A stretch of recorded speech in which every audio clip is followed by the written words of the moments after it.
Right, I see that we're now live streaming on YouTube. So if everyone's ready, I will officially start the meeting.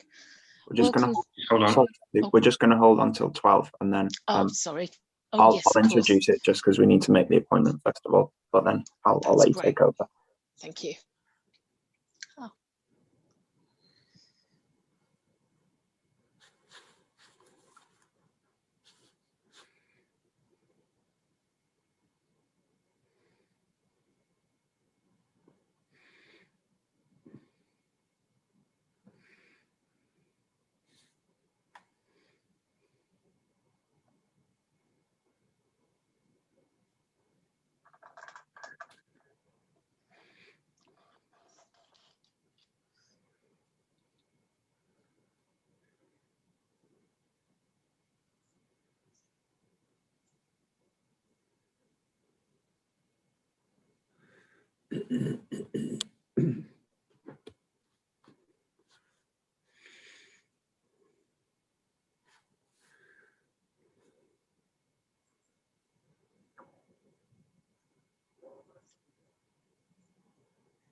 Okay, welcome everyone to this meeting of the local joint panel. It's now 12 noon.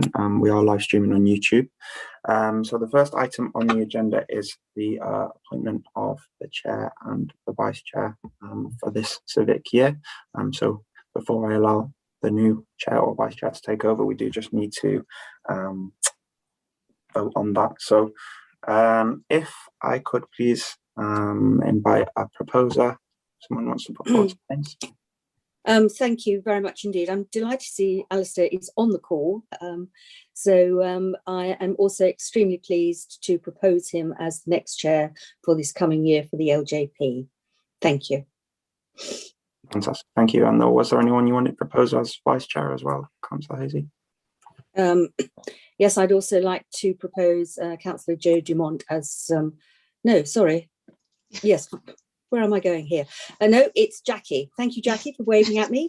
I'd also like to propose Jackie Bruce as vice chair. Thank you. My apologies. Fantastic. Thank you very much. Do we have a seconder for that motion, please? Yes, I'll be very happy to second that for both appointments. Fantastic. Thank you, Councillor Dumont. So just as a formality then, please could I have all those in favour from the employer and the employee side to vote now, please? Just hands to the screen would be great. Fantastic. That looks to be unanimous. So, Councillor Ward-Booth, Chairman, if you want to take from here, thank you. Thank you very much. Item 2, apologies. Do we have any apologies? We have an apology from Nicola Munro. We have Paul Stevens here in her place, who will now also be a sort of more permanent member of the panel, and just to make everyone aware that Julie Pomfret has sort of stepped down from her duties now. Thank you, Chairman. Thank you, Will. Item 3, minutes of the last meeting held on the 20th of January. which are at pages 7 and to 14 of the agenda pack. Can I take those minutes as an accurate record of the meeting members? And have some waves for agreement to that, please. Just I'm need a- happy to propose the minutes. And I'm happy to second them from the chair. All in favour? I wasn't present, Agreed. unfortunately, Chairman, so I'm not sure whether I can approve them. That's fine. I think they're taken as agreed. Yes. Chairman's announcements, there are none. Declarations of interest. Do any members have any interests to declare? Councillor Buckmaster. Thank you, Chairman. There is a reference to apprentices, and I have a family member who is an apprentice with the council, so I thought I'd better mention it. Thank you very much. Item 6, reports by the Secretary to the employer's side, and this is the report that starts at page 15 of the agenda pack. If I could invite Simon to introduce the report. Thank you, Chair. So, as you will all be aware, there are effectively 4 policies that have been redeveloped that are for your consideration. In addition to the 4 policies, we also have a reduced appeals policy, and then we have some amendments to 3 very recently approved policies. In fact, the minutes you were just referring to had the 3 policies in, and there are some additional clauses proposed for those 3 policies as well. So I'll begin by just giving a brief overview in terms of the changes on the capability procedure. First key point there is that it has been changed from being called managing performance to capability, which is in line with sort of best practice and what people would normally look for is a capability policy. The wording has been made more concise, as we've tried to do with each policy we've reviewed, as well as making it less prescriptive and more able to adapt to circumstances. There is an informal stage and then 3 formal stages, which was previously in place with the policy, but the labelling has been changed. And in particular, we have removed the suggestion of things being called warnings from the point of view of linking that to the disciplinary procedure, which is poor practice to do anyway. So instead, they are called stages. Obviously, each stage does warn the person that should they not adhere to the requirements, i.e. the targets that are set at the stage, then they would progress to the next stage. So there is still a warning, but they're not called written warning or final written warning, etc. anymore. And that was also something you may recall that we removed from the absence policy. As I say, it can be quite poor practice to do that.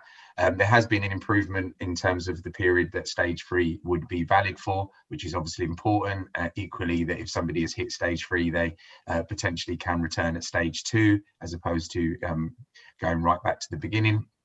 The appeal stage has been made clearer and obviously embedded into the policy itself.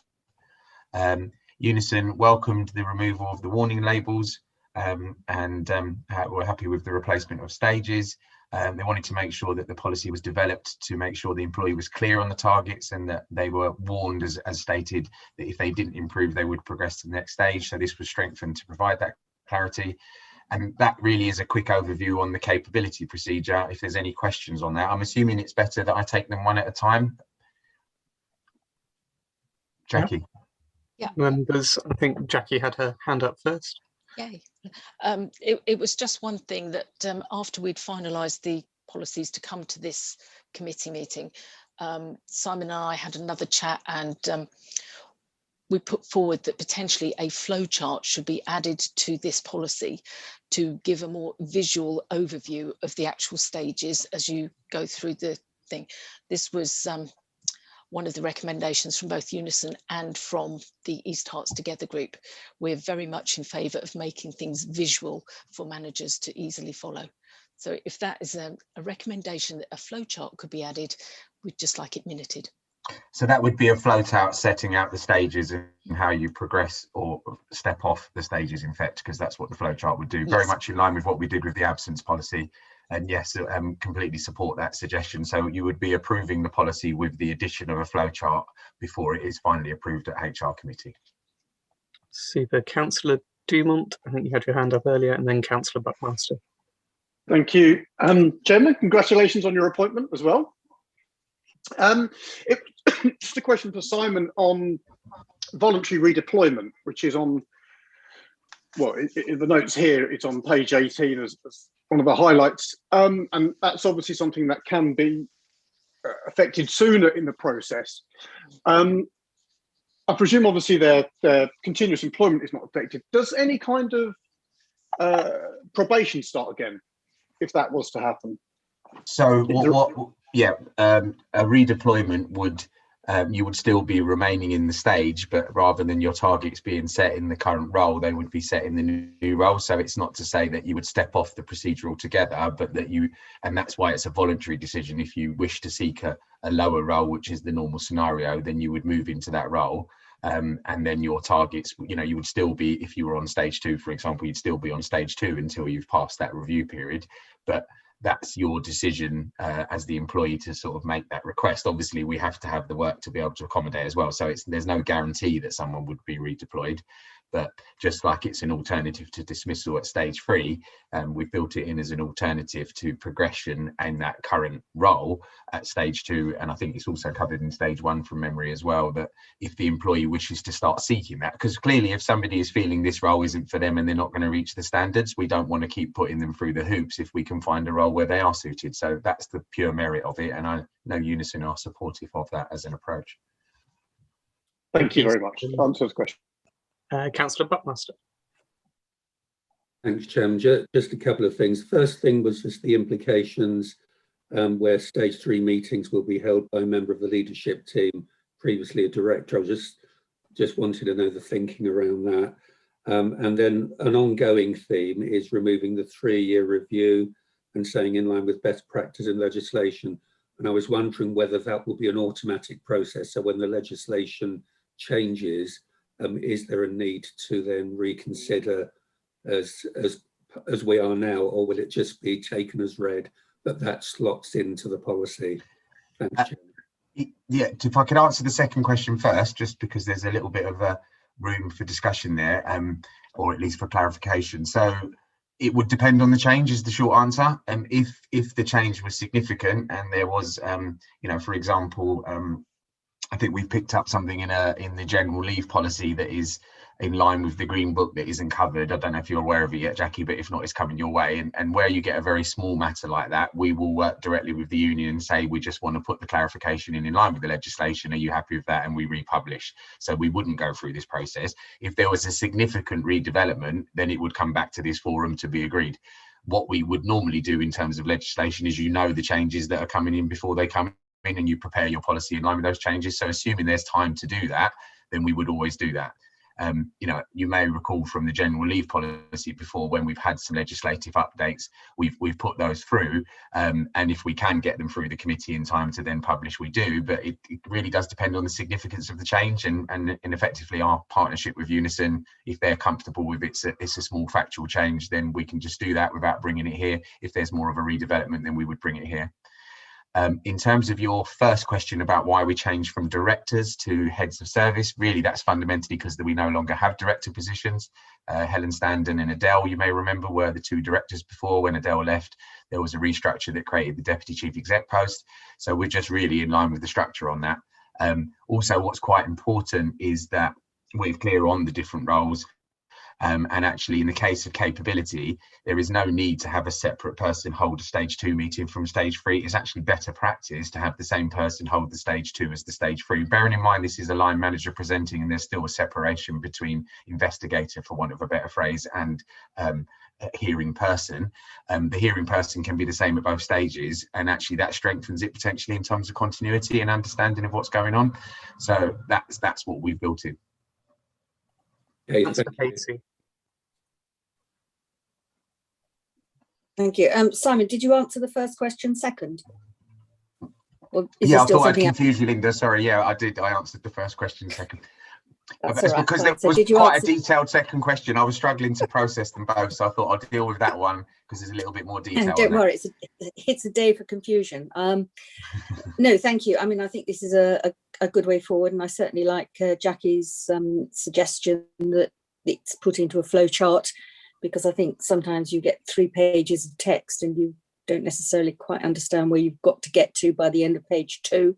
So no, excellent and great work. So thank you. And we would make reference to that in the introduction stage to say, see Appendix 4 of the flowchart. So that is, the reader hits that early on. Okay, well, if we're going through them one by one, we'll take recommendation A first, just having had that discussion. So I'd like to propose that we approve the revised capability policy at Appendix 1. Could I have a seconder, please? I'll second that one for you, Seconded. Chairman. All in favour? Carried.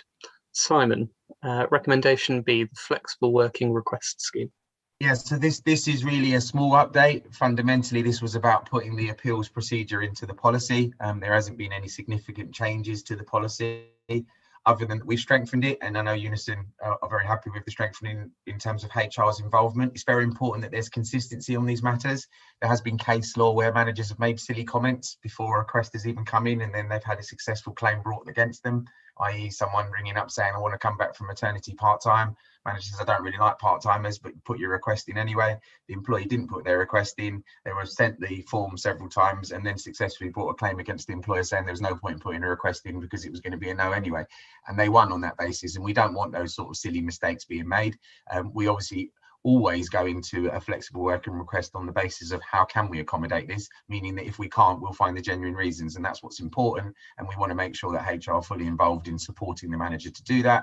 We've also moved up a bar in that regard to say that the manager can recommend, but it is for the head of service to actually decide. And again, that gives that level of seniority, shall we say, into the decision and the thinking, and making sure there's the join up with HR. So all we've done is strengthen this, as well as add the appeal policy. And I don't think I really need to go into more detail than that.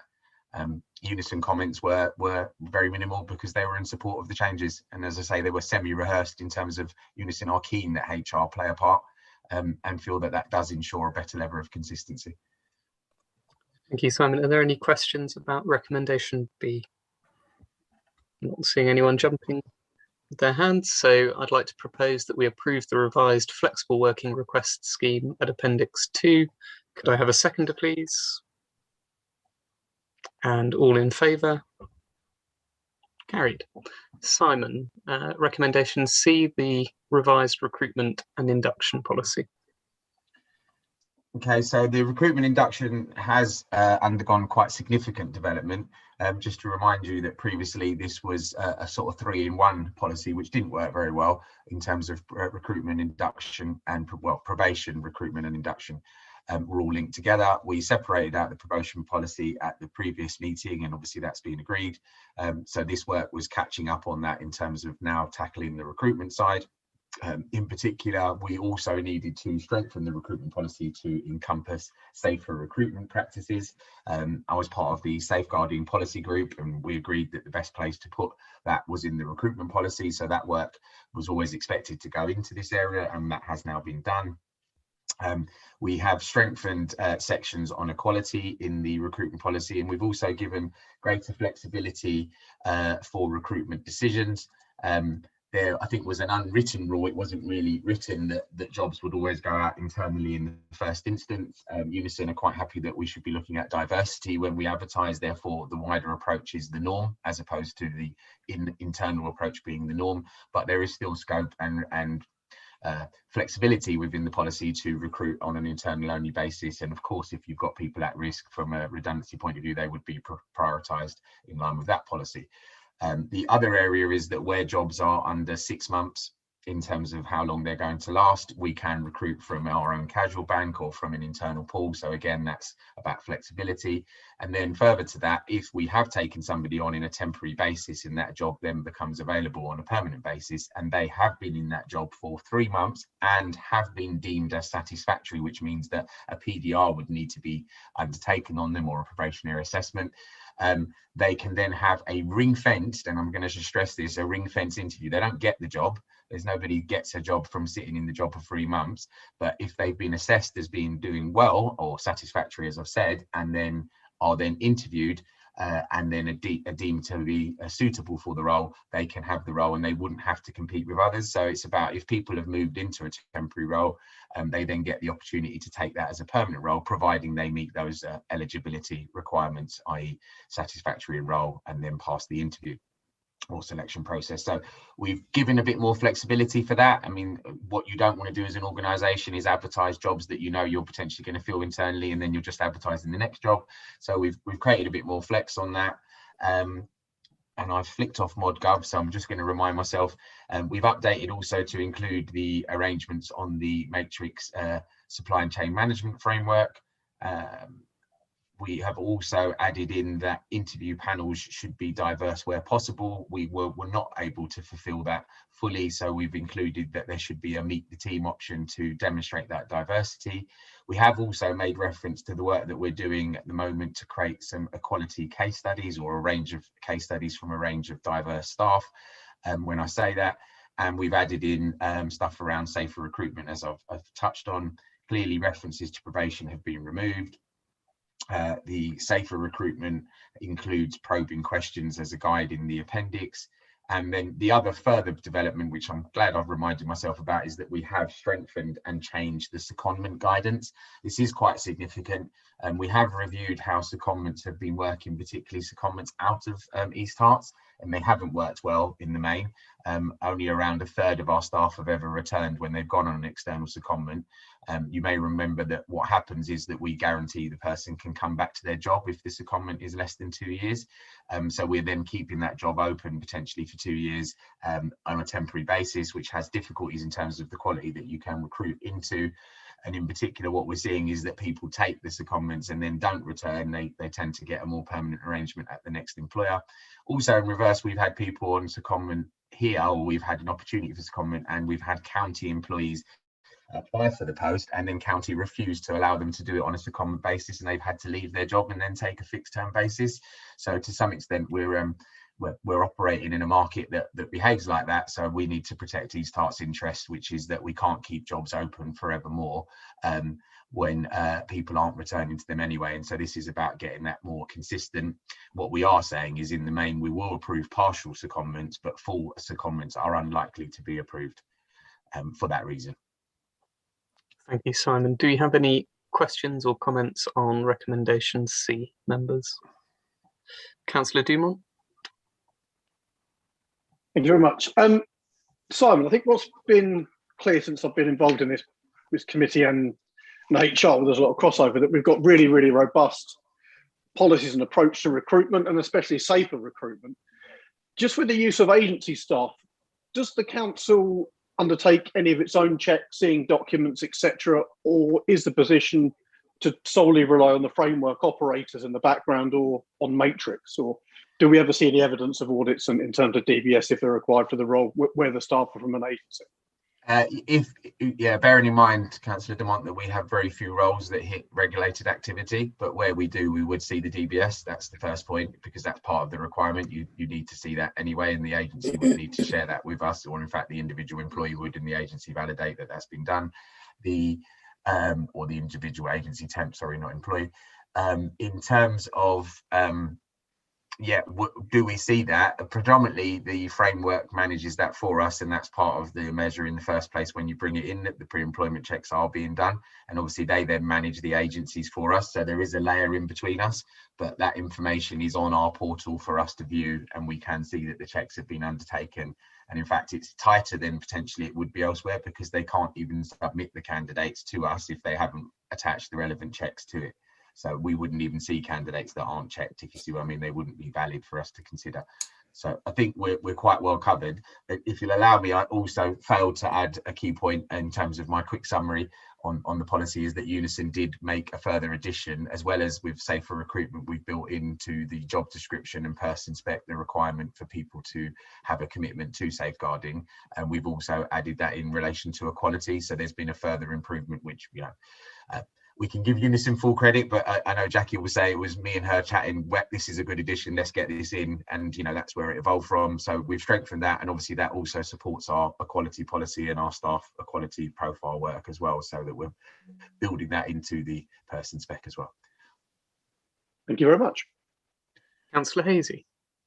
Yes, thank you very much indeed. Simon, this is a sort of slightly off the wall thing, but in terms of new staff induction, are there any thoughts or plans on how you will start inducing the new members of staff who've joined over the last 12 months and sometimes may not actually even know where Hertford is? So, and how we will get them into understanding where and what our ethics and aspirations are within East Herts. So just as background, and it sounds like Jackie wants to comment on this as well, but just as background, so we obviously did move induction onto Zoom. We have been completing a corporate induction. When I say that, local induction I'll come on to in a moment, which I think is quite key in what you're asking, but the corporate induction moved onto Zoom, and we've got much more people involved in that now. It's not so much the Helen Farrell show as it was before, but we've got a number of key presenters, Helen Farrell show with Jackie input as well, so don't want to miss out. Unison, we're always there as well, but we've now got presenters including Nick Phipps on safeguarding, etc., that come in to get that engagement better and broader understanding. In terms of local induction, we have continued with local inductions. So staff have been meeting their managers at the office on a social distance basis. There has been some familiarisation. Clearly, it's not the same as having a full office with staff to meet everybody, etc. But where we can, we have introduced people to people and have started to build that. And I guess really what I would say now is the agile working trial that we're underway with is going to further strengthen building some of those relationships, moving from the virtual world to the real world, if I could put it like that. But it's a slow burn because obviously we're still in this pandemic and we're still in a sort of agile trial basis as opposed to everyone back in the office, which would have obviously made that a lot easier. But I think in the main, staff, new starters are feeling quite supported. They're obviously part of the staff briefings. We're acknowledging them in those staff briefings as well. And the good news is East Herts, probably one of our biggest strengths is how well we welcome and support new people into the organisation. And so on that basis, I think we're doing quite well, but obviously it is limited because of the sort of virtual world we're living in at the moment. Jackie. Okay, thank you very much indeed. Sorry, Jackie, can I just say, Alistair, is it possible if I could just say a few words right at the end before you close the meeting? I'd be grateful. Yeah, Jackie. I was just going to reiterate what Simon said. The virtual Zoom inductions have been going very well. It's been very nice to actually informally chat with people virtually. It seems a little bit more relaxed seeing people in their own environment, and Helen has been doing an absolutely brilliant job of bringing in sort of, it's almost like guest speakers. There's a lot more people involved, and because it has been virtual, it means that it takes less time out of your working day, because you can just drop in for your 20 minutes, half an hour, and then drop out again without actually having to, you know, find time to get into the office, find the meeting room.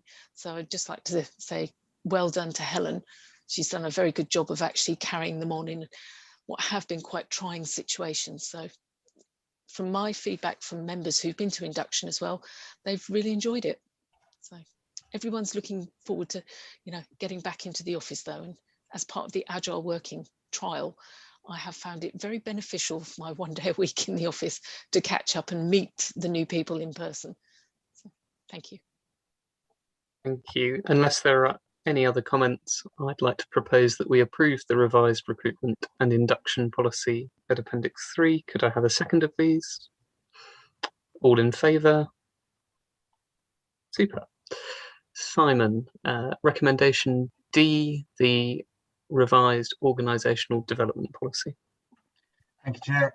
So again, quite a bit of work on this. It has been I think a slight bone of contention. You may recall that we moved to effectively a 50% funding basis on professional qualifications.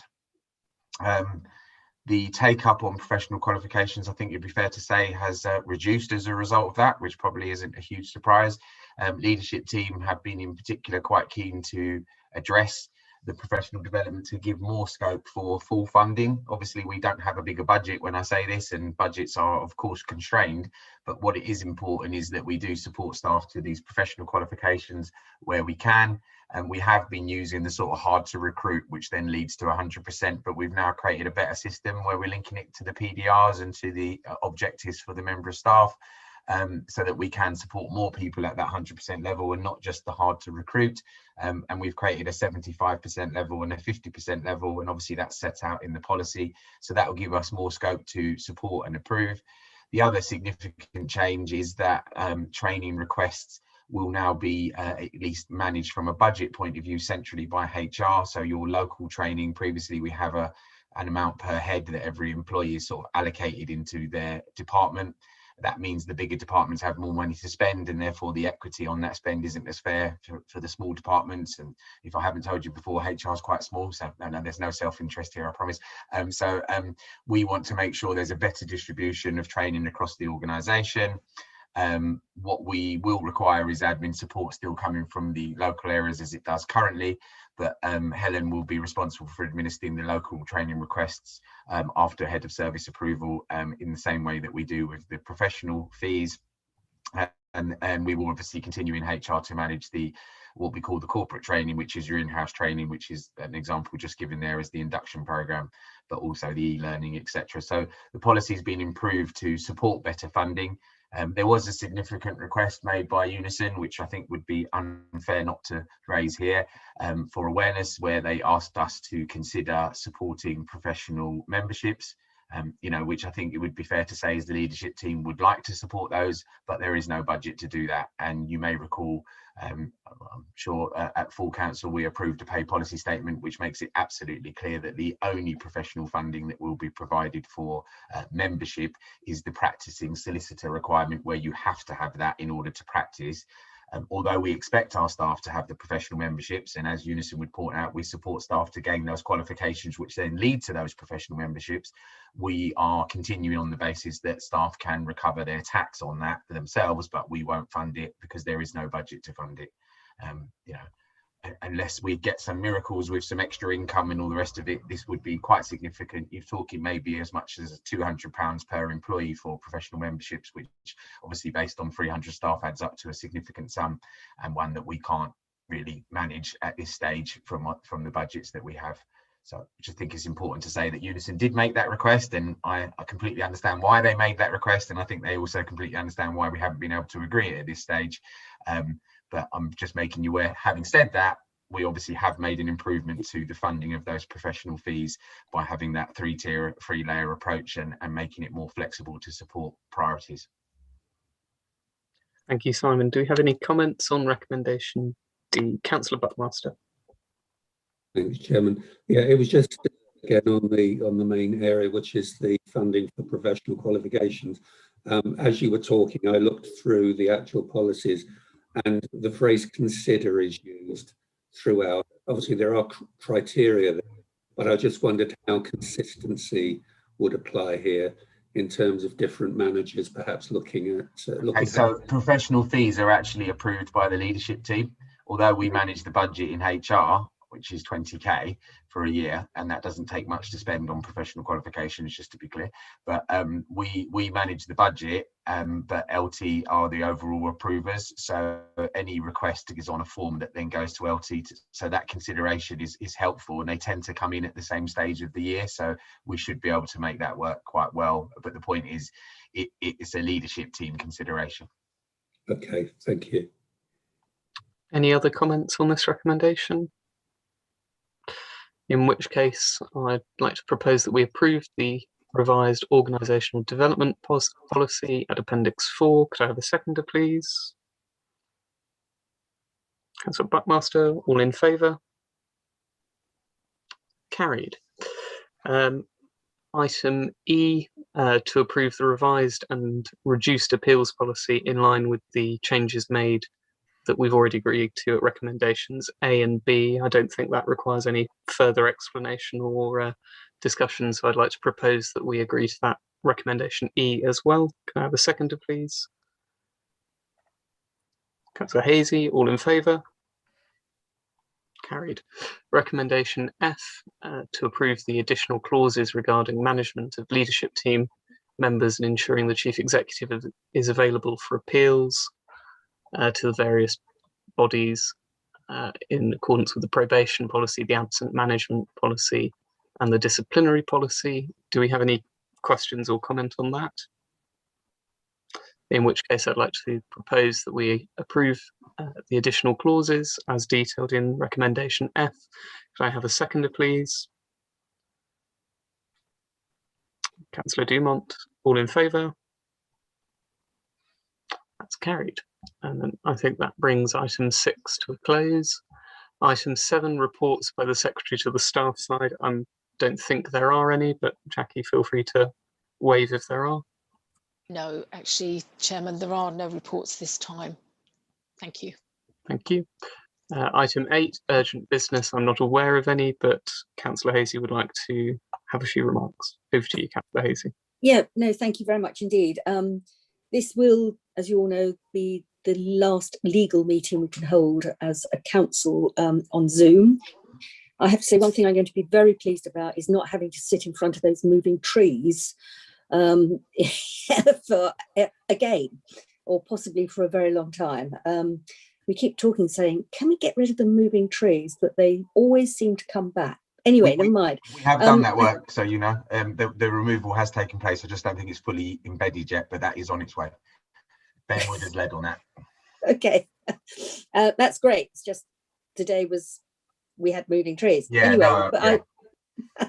I'd also like to thank Jackie, if you convey my and the exec's thanks to all the staff, because everyone's had a fairly extraordinary year. And I think everyone should be very pleased and proud as to how they've actually stepped up to the mark and been prepared to do things which possibly 18 months ago they would never have even thought about doing. So I think it's, and a number of people working in very difficult circumstances from home.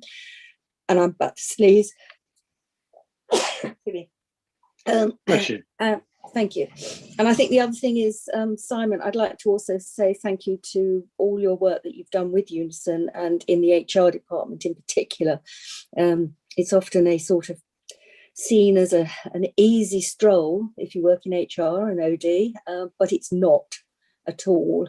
And I think you and your team have had to hold together a large number of different strands of work, and you have my personal thanks and my personal support on what you've been doing. So thank you very much indeed. Yeah, everyone go out and enjoy the sunshine. That's one advantage of hurtling off to a Zoom meeting, then you put the washing in and then you can go and hang it up. And I look forward to seeing you all in the office sometime in the next 2 to 3 weeks. Thank you. Thank you, Alistair, for letting me say. In which case I close the meeting at 12:33. Thank you all. Thank you. Thank you, everyone. Thank you.